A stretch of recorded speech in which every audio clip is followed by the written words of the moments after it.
Erectile dysfunction is simply when a man cannot get an erection that's good enough for intercourse or pleasurable for him or his partner. Erectile dysfunction is very common. In fact, it affects about 50% of men over the age of 40. There are many causes of erectile dysfunction, and for most men, it can be related to diabetes, smoking, history of prostate cancer or surgery in that area. And for some guys with no known risk factors, it can just be related to aging. For most men, erectile dysfunction is diagnosed just from a personal history. Often guys will come in and talk to me and tell me that they're not satisfied with their sex life or their erections aren't what they used to be. And typically that's good enough to consider the diagnosis. Other times when we're not quite sure, we do further diagnostic testing to work it up. Yeah, erectile dysfunction can be prevented.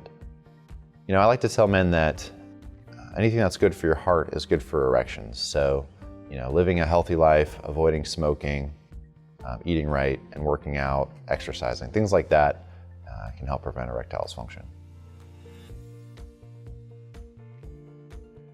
I think the benefits of seeing a specialist for erectile dysfunction is that we can cover all the options that we have available for treatment.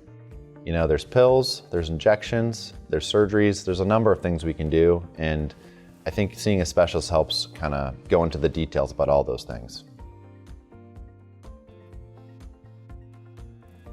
I like to tell men that there are three main kind of camps of treatments for erectile dysfunction. Number one, there are pills that we can try, and there's different ways that we can go about doing that. Number two, there are medications that act locally in the penis. So medications that you inject into the penis, or medications that can be inserted into the tip, so where you pee from. And finally, there are surgeries that we can do to help restore erections as well. I think treatment for erectile dysfunction kind of depends on what the man is comfortable with. There's lots of different options, and my goal is just to make you happy. So I like to go over everything that we can and suggest what I think might be best. So when you look at the literature about satisfaction rates for all treatments for erectile dysfunction, pills are roughly about 50% satisfaction. Injections are a little less actually, about 40%.